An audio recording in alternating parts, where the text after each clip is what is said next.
নমস্কার বন্ধুরা, আমিও বাঙালি রান্নাঘরে সবাইকে স্বাগত জানাচ্ছি। আবার একটা নতুন রেসিপি আপনাদের মাঝখানে শেয়ার করতে চলেছি। সেটা হচ্ছে নতুন স্বাদে ভেন্ডি আলুর তরকারি। তাহলে চলুন দেখে নেওয়া যাক আজকের রেসিপি।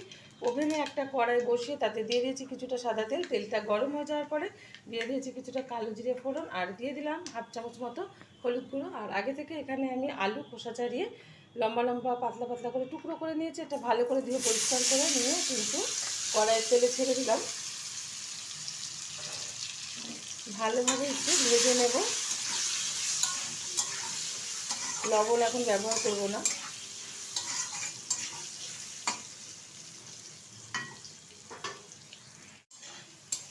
আলুগুলো কিন্তু ভালোভাবে ভেজে নিয়েছি। এখন এর মধ্যে দিয়ে দেবো টুকরো করে রাখা ভেন্ডি। ভালো করে দিয়ে পরিষ্কার করে নিয়েছি। দিয়ে দিচ্ছি পরিমাণ মতো লবণ,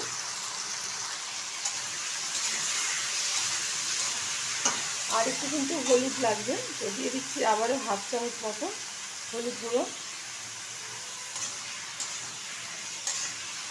ভেন্ডিটা একটু হালকা করে ভেজে নেব।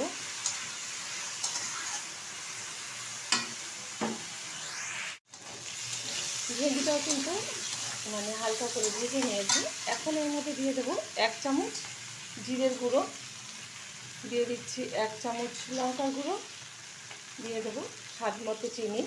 যাদের মিষ্টি অপছন্দ তারা দেবেন না। দিয়ে দিচ্ছি ভালো কালার আসার জন্য একটু কাশ্মীরি লঙ্কার গুঁড়ো, আর দিয়ে দেবো এখানে একটা কেটে রাখা টমেটো। এখন ভালোভাবে কষিয়ে নেব ভেন্ডি আলুর সাথে উপকরণগুলো। আমার এই রেসিপি যদি আপনাদের ভালো লেগে থাকে আপনারা অবশ্যই আমার চ্যানেলটিকে সাবস্ক্রাইব করবেন, লাইক করবেন, শেয়ার করবেন। আর নতুন স্টাইলে একবার ভেন্ডি আলুর তরকারি এবং বানিয়ে খেয়ে দেবেন। আশা করি রুটি, পরোটা, ভাতের সাথে ভীষণ ভীষণ ভালো লাগবে।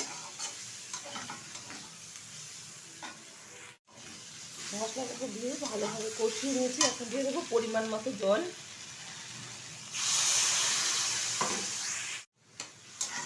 ভালোভাবে একটু নাড়িয়ে দিচ্ছি।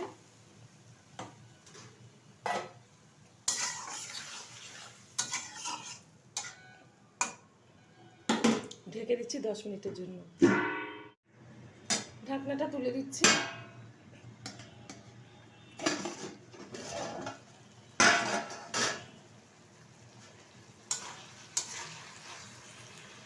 খুব সুন্দরভাবে কিন্তু ভেন্ডি আলুটা সিদ্ধ হয়ে গেছে। নামিয়ে ঢেলে দেবো একটা পাত্রে। দেখা হবে পরে ভিডিওতে নতুন কোনো রেসিপি নিয়ে। ধন্যবাদ।